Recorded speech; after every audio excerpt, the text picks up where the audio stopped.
Deux questions. Est-ce que vous vous souvenez, est-ce que vous avez le souvenir de votre tout premier dessin qu'il représentait? Et la deuxième question, je sais que vous êtes très fan des Cure, est-ce que vous ne pourriez pas envisager de faire tourner Robert Smith? Thank you, Mick. Well, I mean, I'm inspired by a lot of music, but I mean, their music is definitely, although I've never really used it specifically in a film, you know, I listen to a lot of music just for inspiration, so obviously their music has been inspirational to me.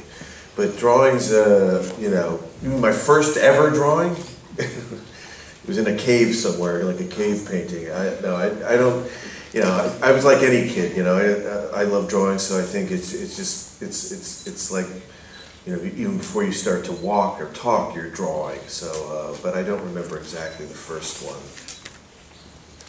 J'ai été inspiré, je suis inspiré par beaucoup de musique, mais c'est vrai que je les aime beaucoup, The Cure. J'ai jamais utilisé leur musique dans un de mes films, mais c'est une inspiration dans mon travail. Mon premier dessin, je dois peut-être enterré quelque part, je ne sais pas, j'étais comme tous les gosses finalement. Avant même de parler, avant même de quoi que ce soit, je dessinais. Mais je ne me rappelle pas précisément de mon premier dessin. Manifestement, quand vous étiez enfant, vous avez vu beaucoup de films d'horreur. Votre imaginaire est peuplé de monstres. Est-ce que vous avez vu d'autres films? Est-ce que vous avez vu des dessins animés plus roses? Par exemple, des dessins animés Disney? Well, yeah, I mean, the thing I find fascinating is like most adults forget that Disney movies, I mean, the most memorable things that I remember as a child, and starting from Snow White on, is the scarier parts of the movies. I mean, Walt Disney movies wouldn't be Disney movies if they didn't have that sort of darker elements in them. And I think most people remember, you know, they remember Bambi's mother dying, you know, the Lion King. There's, you know, Walt Disney always had explorations of those themes. And I think it's interesting that most adults forget that. Oui, c'est fascinant parce que finalement les adultes oublient qu'il y a dans chaque film de Walt Disney un aspect très noir, très sombre. Regardez Blanche-Neige, regardez la part noire, regardez la reine, regardez les méchantes. Disney, il y a vraiment, pour que ce soit un bon film Disney, il faut qu'il y ait un côté noir. Regardez la mère de Bambi qui meurt, dans Le Roi Lion, c'est la même chose. Et les adultes ont tendance à oublier ça. Hi, Sylvia, journalist for Disney. Victor is going through a fantastic adventure in your movie. As a child, what kind of big adventure did you go into? I mean, a lot of it's based on feelings I had. So, I mean, I remember being a child, the two jobs I wanted to, when I grew up, I wanted to either be a mad scientist or get in a Godzilla costume and play Godzilla in films. So, those were my aspirations. So, you know, I just like making things too. It's like little Super 8 films. It was like doing science projects. There's something about both science and art where it's just about creating things, and I think that was always something that was very important to me. Ma grande aventure à moi, ma foi, c'était quelque chose de plus simple. J'ai basé ce film vraiment sur mes souvenirs, et ça vient vraiment de souvenirs que j'avais. Quand j'étais gosse, qu'est-ce que je voulais être? Je voulais devenir soit un scientifique fou, soit jouer le rôle de Godzilla en costume. Ça, c'était mes désirs d'enfant. Je faisais des films Super 8 déjà, et voilà, j'avais des projets d'être scientifique, j'avais des projets artistiques, et quelque part pour moi c'était la même chose. Bonjour. Quel souvenir vous gardez avec Barrett Oliver, qui avait joué dans l'Histoire sans fin et Daryl, et qui jouait dans votre film original, Frankenstein, votre court-métrage original, Frankenstein? With Barrett Oliver, what relationship did you keep? Because he wasn't the original Frankenweenie. Did you keep in touch with? I saw him many years later, but you know, he was about 6'4". You know, I mean, obviously, I didn't recognize him at all. But I mean, you know, it was very special doing it. You know, because I was an animator, doing something, a live action short like that, it was the first time I had to work with actors and people, so it was very special, and I felt he was a very special, you know, it's hard to find good child actors, and you know, I remember him being very special. It was nice to see, because sometimes child actors can have lots of problems later in life, so it was nice to see that he was still a very good person. Je l'ai vu plus tard, rencontré plus tard, et il faisait peut-être 1m80 et je l'ai à peine reconnu. C'était un moment particulier vraiment ce tournage parce que moi j'étais un animateur et c'était la première fois que je devais diriger de vrais acteurs. C'est très difficile de trouver de bons jeunes acteurs dans un film, c'est un processus particulier. Et je sais aussi que quand on est un jeune acteur qui a du succès, des fois leur vie tourne mal et c'est difficile pour eux. Et j'étais content en le retrouvant de voir que lui ça allait. Bonjour. Est-ce que l'école pour vous était excusez-moi. Est-ce que l'école pour vous était un univers terrifiant? Est-ce que vos professeurs étaient des monstres comme ceux que vous dessinez aujourd'hui? Was school for you a terrifying world? Was it such a terrifying place as it is in Northwest? Well, yeah, I mean, the children and the teachers were all based on real people that I remember out of my memory. So I remember having teachers like that were very imposing, and that you didn't understand the word that they were saying. And so yes, I think that was a combination of a couple of teachers. And you know, it was amazing. Most of the teachers that way. I only had a couple of teachers that were very inspiring. And I think, as any kid knows, if you have at least one or two teachers that inspire you, it can change your life. Oui, alors effectivement, c'est vraiment basé sur des souvenirs et les enfants, comme les profs, sont vraiment pour moi des souvenirs très concrets de mon enfance. Ces profs qui étaient très impressionnants, tellement impressionnants qu'on ne comprenait pas un mot de ce qu'ils disaient. Et là, le prof dans ce film, c'est une combinaison de 2 ou 3 profs que j'ai eus et qui sont, quand on a eu cette chance-là d'avoir un prof ou 2 comme ça qui vous donne vraiment de la chance de vous inspirer, de vous communiquer quelque chose, c'est quelque chose d'important, je n'ai jamais oublié et j'en ai fait ce personnage. J'ai 2 questions. Une première question, est-ce que à travers ce film, vous voulez rendre un hommage à la fois à tous les films de la Hammer, mais aussi à sa propre filmographie? Well, I know that there's obvious references and things, but I never really thought about it. I mean, this movie is definitely a memory piece, and so it incorporates not only the love of the films, like the old Universal horror films, Hammer films, Japanese science monster movies, but like I said, real people that I remember from my life. And so it was probably the first project I've had where I ran everything through a personal memory. I mean, you do that on every film, but each like person, place, even down to the locations and the classroom, the look of the city. It was fun to kind of run everything through something that meant something to me or something that I remember, a movie, a person. Oui, il y a clairement des citations, sans doute les gens y voient des claires citations dans le film, mais avant tout le film pour moi c'est un travail de mémoire personnelle, de ma mémoire. Certainement on peut y voir des films d'horreur de la Universal, les films de la Hammer, des films d'horreur japonais de l'époque, je les regardais ces films-là. Mais je suis parti vraiment des personnes réelles que j'ai véritablement croisées. Même chose quand il a fallu choisir des lieux, les décors, la ville, l'école, tout vient d'un souvenir ou d'un autre à moi. Justement, par rapport au décor, qu'est-ce qu'il a contre la banlieue américaine, qui est toujours un lieu où ça se passe? The places you choose, the locations, do you have something against suburbs? Because it's all the things that happen in suburbs.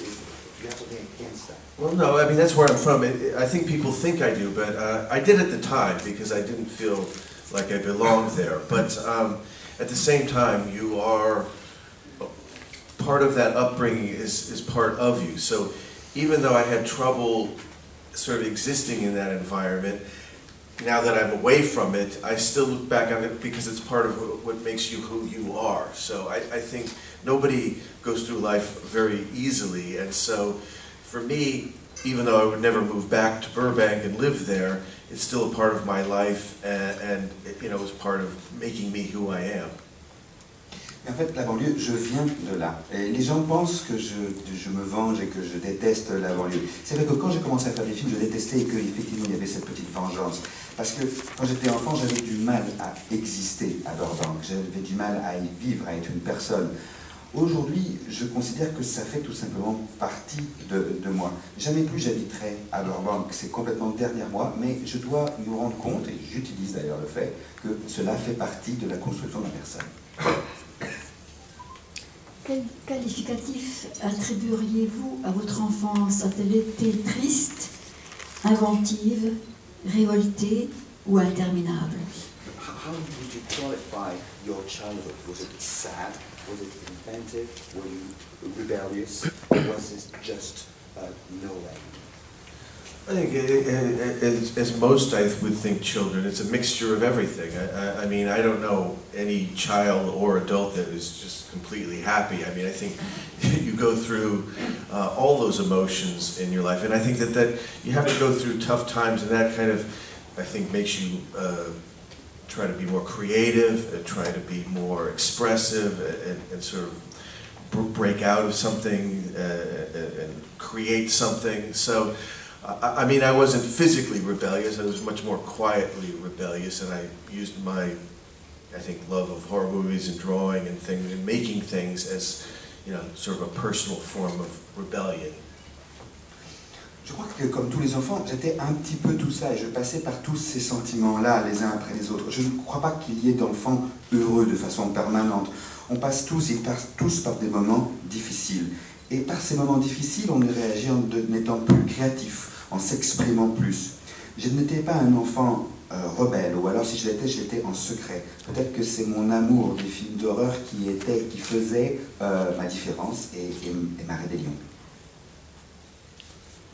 Dans Frankenweenie, il y a beaucoup d'allusions aux chauves-souris, et donc forcément on pense à Batman. Est-ce que la référence est voulue? Est-ce que le personnage vous manque? No, I mean, I enjoyed doing it, and it was a very, you know, that's the one comic book character that I really loved, so that was great to do it. And, you know, I mean, you know, it's such a, not just for Batman, but it's such a image in horror movies, whether it's Dracula or lots of horror movies. And again, I think those kind of images, it's like a dream. They stay with you because I think like growing up in that kind of suburbia where it's all bright and light, those things like bats are representative of things like your subconscious and dreams that you didn't have in your real life. So I think that image sort of stays with me because it represents that sort of subconscious feeling. Non, je ne regrette pas ce personnage. J'ai beaucoup aimé. Enfin, non, j'ai pas. Ça s'est très bien passé. J'ai beaucoup aimé tourner Batman, car il se trouve que c'est un personnage que j'aime beaucoup.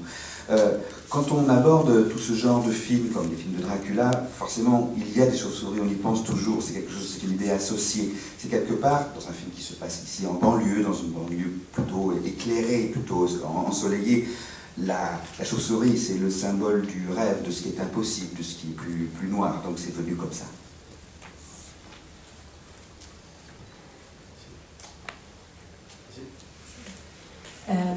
Vous avez commencé comme animateur Disney, et pourtant vous faites que du stop motion en animation. Est-ce que vous envisagez de revenir un jour vers l'animation traditionnelle ou un autre style?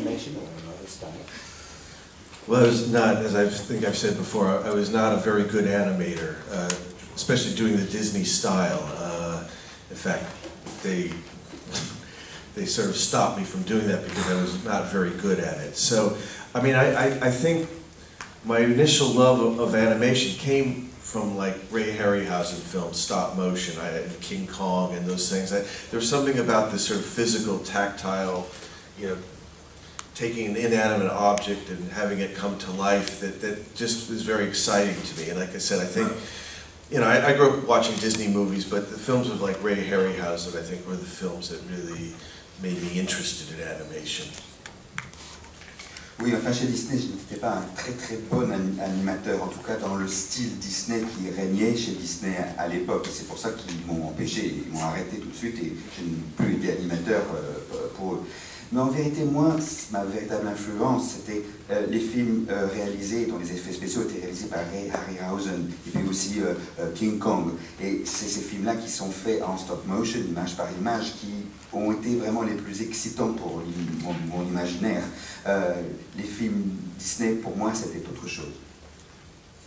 Je voudrais revenir sur Vincent Price. Je voudrais savoir quelle influence il a exercé sur vous, sur votre carrière, et surtout si vous vous souvenez de la première rencontre physique que vous avez eue avec lui, comment ça s'est passé. Yeah. No, I mean, again, like, especially when I was slightly older, like 10 to through my teenage years, his films were very important to me. His characters, especially like in the Roger Corman things, his character was always sort of very overly sensitive, driven mad, felt like he was going crazy, sort of melodramatic, and so it was very easy for me to identify with him. I felt those kind of feelings myself. And yes, I'll never forget, I sent him the story that I wrote, Vincent, and I got this beautiful letter back from him, and it really made me feel like he was very supportive and understood it, and he helped get the film made by just narrating it. But when I met him, it was like a dream come true for me, and also to meet somebody that you respected so much on the screen, and then see that they're such an amazing person. It really was like the first and one of the most positive experiences I've ever had. Quand j'avais 10-12 ans, ces films étaient très importants à l'époque en Amérique, surtout ceux qu'a réalisé Corman. Il y jouait tout le temps des personnages fous, surexcités, mélodramatiques, très sentimentaux, et moi je m'identifiais complètement. C'est pour ça que j'ai écrit le court-métrage Vincent, et je lui ai envoyé. Et il m'a écrit. Et cette lettre, elle était splendide. Je me suis senti compris par lui. Quand je l'ai rencontré, le rêve se réalisait, mais je me rendais compte aussi qu'un tel acteur était dans la vie une personne hors du commun. But I've also been very lucky to meet, besides Vincent Price, the people that have inspired me. I got to meet Ray Harryhausen and Christopher Lee, and people that have inspired me, and they all have a very similar, amazing thing. They're all amazing people, really nice, very interested in lots of different things. They still have a curiosity about everything. So, I continue to find it very inspiring, these people that have done so much in their lives. J'ai aussi eu la chance de croiser des gens que j'admirais et de les rencontrer en vrai, comme Ray Harryhausen dont on parlait tout à l'heure, comme Christopher Lee. C'est des gens qui, au départ, m'inspiraient, ils m'ont beaucoup inspiré. Et tous, en les rencontrant, je me suis rendu compte que c'était tous des gens intéressants, curieux de tout, et qu'ils étaient tous prêts à donner des choses. Et ça a été une véritable motivation pour moi. Donc j'ai deux petites questions. Une première pragmatique, vu que vous avez tourné un film live entre-temps que le film dans stop motion a demandé plus de 2 ans de tournage, est-ce qu'il était difficile de superviser le tournage à distance?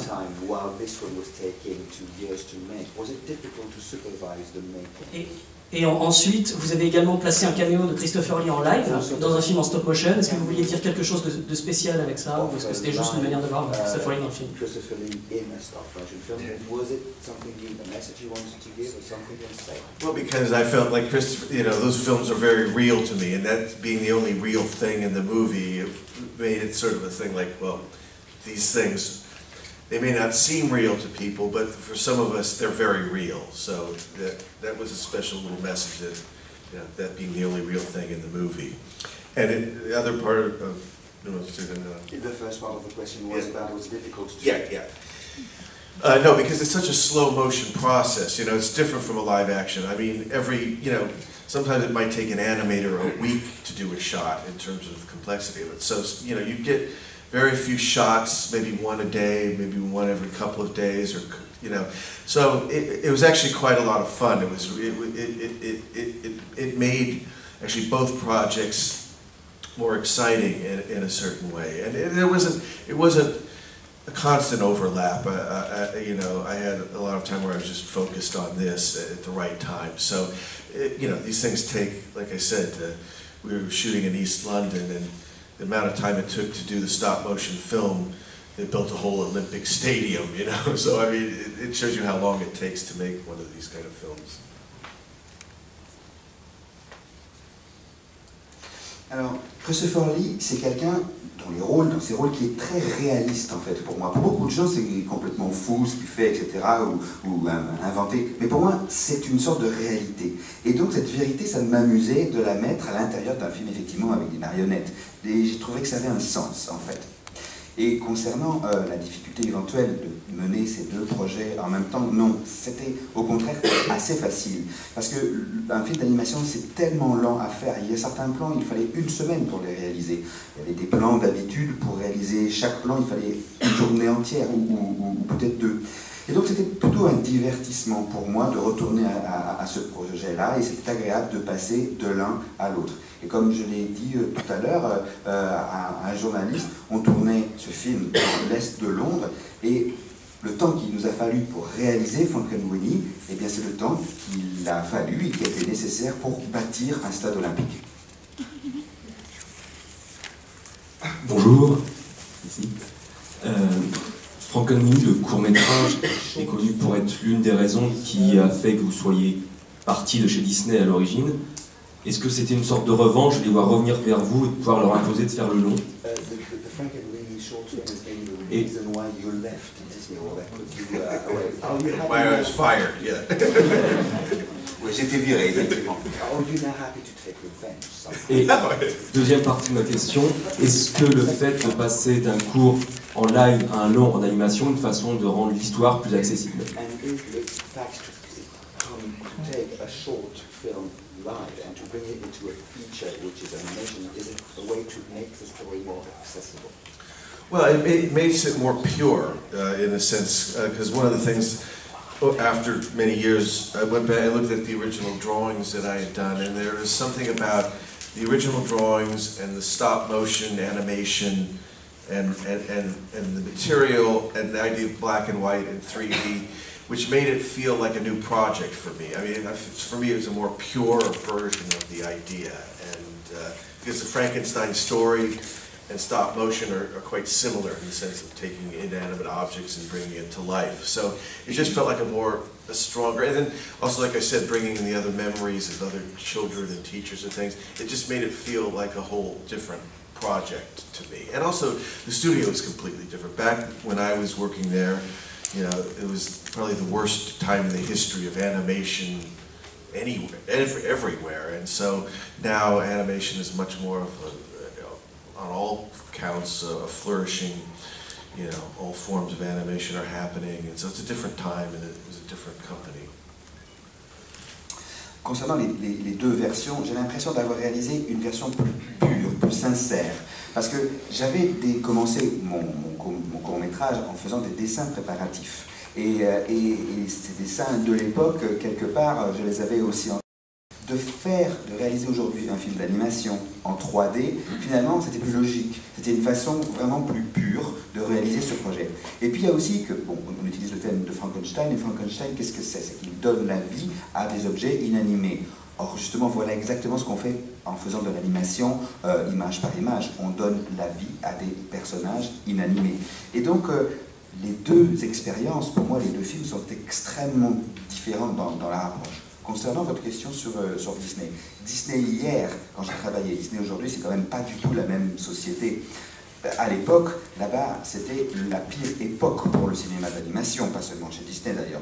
Aujourd'hui, tout arrive, tout a changé, etc. Et au contraire, l'animation a complètement repris du sang neuf. Okay, you have one quote in the movie. You say, sometimes I don't know what they're talking about. Can you talk about that? I think it speaks for itself. I mean, it kind of goes in line with what I was saying earlier about the dynamic over the years that I found the most fascinating is how adults forget what it's like to be a child. You know, it's like even with Disney movies, they forget that all of the darker elements in Disney films. They forget that fairy tales were dark, you know. They forget that children sometimes like things that are a bit scary or spooky. So it kind of goes in line with that kind of interesting dynamic that I've seen from the beginning of when I started making films. Oui, il y a une dynamique quand même des choses qui m'inquiètent fondamentalement, et c'est que les adultes oublient ce que c'est que l'enfance. C'est un petit peu ce que je disais tout à l'heure. Les enfants, les adultes oublient que les contes pour enfants sont profondément noirs, profondément effrayants, c'est même leur fonction.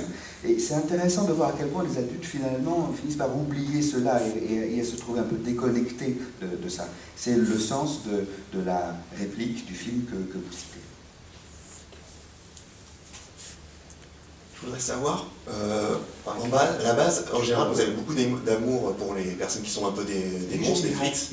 Et Igor correspond un peu à ça, et pourtant Frankenstein, enfin Victor, est assez dur avec lui, surtout au début. J'étais surpris de cette réaction. Well, no, that dynamic was based on the fact that, and again, going back to my own memories, it's like, I remember people, because I like monster movies, they treat you like you're weird. And I didn't feel like a weird child. I felt, I think, quite normal. But I always felt other kids, and it's probably because I was so socially inept that I always thought other kids were very weird. So I just tried to sort of represent that sort of dynamic of well, people treat you weird, but then most of the other kids are weird. So for me, it was more of an emotional kind of remembrance of remembering certain children that were like this strange girl, weird girl, and the other characters, and the weird politics of kids and the way kids have their rivalries, and like I said, how other children felt strange to me at that time. L'idée, voyez-vous, quand j'ai vu ce personnage, comme tous les autres, c'était de me baser sur mes vrais souvenirs. Et quand j'étais gosse, moi, j'aimais les films d'horreur. Du coup, les autres gosses me traitaient de taré. Et pour eux, j'étais bizarre, j'étais pas comme les autres. Moi, je me trouvais en fait, dans ma tête, plutôt normal. Mais autour de moi, par contre, je trouvais que certains de mes petits camarades étaient bien bizarres. Je me suis basé sur ces souvenirs-là, souvenirs d'école, sur la fille étrange, sur le gamin vraiment qui a des comportements bizarres. Et puis, parmi les enfants, il y a des rivalités, il y a des petits jeux politiques finalement, des petites batailles, etc. Tout ce genre, tout ce petit monde de l'enfance et de la cruauté entre enfants. Et c'est ça que j'ai voulu traiter.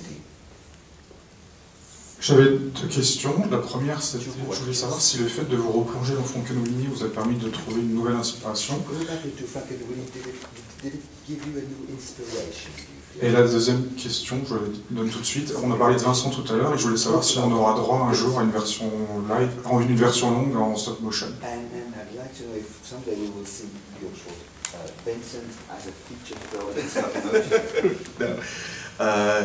First question, I think yes. As time goes by, and your memories, as you get older and your child gets further away, it becomes more like a strange dream. And memories, that was what was interesting. It was like sort of discovering a dream or trying to decipher the dream that you had last night. And so for me, yeah, it was quite inspirational because again, the further it goes away, the more, like I said, sort of subconscious and dreamlike it gets. So it did inspire me. And in terms of the other, I don't think so. I think that worked very well as a little short 5-minute film, and I think that one I would probably revisit. Oui, là, avec le temps et avec l'âge, les souvenirs s'éloignent, les événements du passé de l'enfance s'éloignent. Et là, j'avais envie de finalement décrypter ces vieux rêves. Et plus c'est loin dans le temps, plus quelque part, quand on les revisite, on visite aussi son inconscient. Et ce voyage-là, dans mon inconscient, m'a donné beaucoup d'inspiration. Et concernant votre seconde question, à propos du court-métrage Vincent, c'est un film de 5 minutes que j'ai fait il y a vraiment très longtemps, et non, je ne pense pas retourner dans cette direction-là.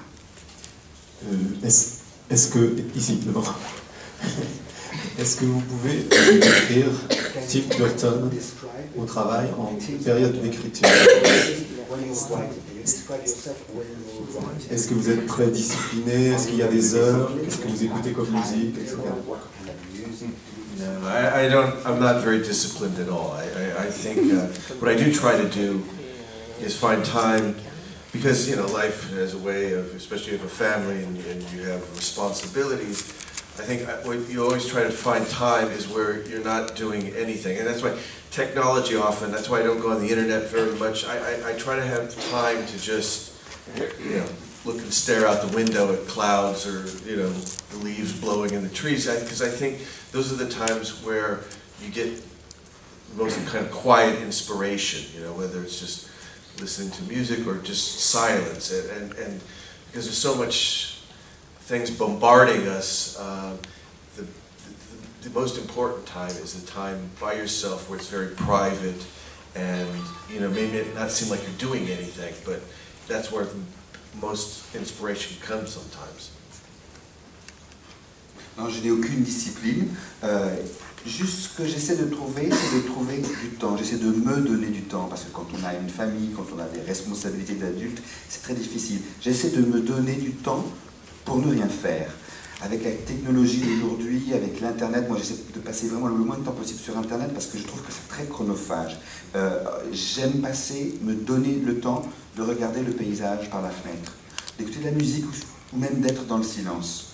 Parce que sinon on est bombardé, on se fait bombarder par les choses. Je cherche à avoir du temps seul, du temps intime, et peut-être que ça pourrait donner l'impression que je ne fais rien, mais en fait, ça m'inspire. And I don't tweet. That helps. Et je n'utilise pas Twitter. Point. Le noir et blanc, est-ce que vous rêvez en noir et blanc ou est-ce que vous rêvez en couleur? Black and white. Do you treat in color or black and white? I think I'm like a dog, mostly in black and white. Je suis comme un chien, je suis surtout noir et blanc. Et on va faire la dernière question. This will be now our last question.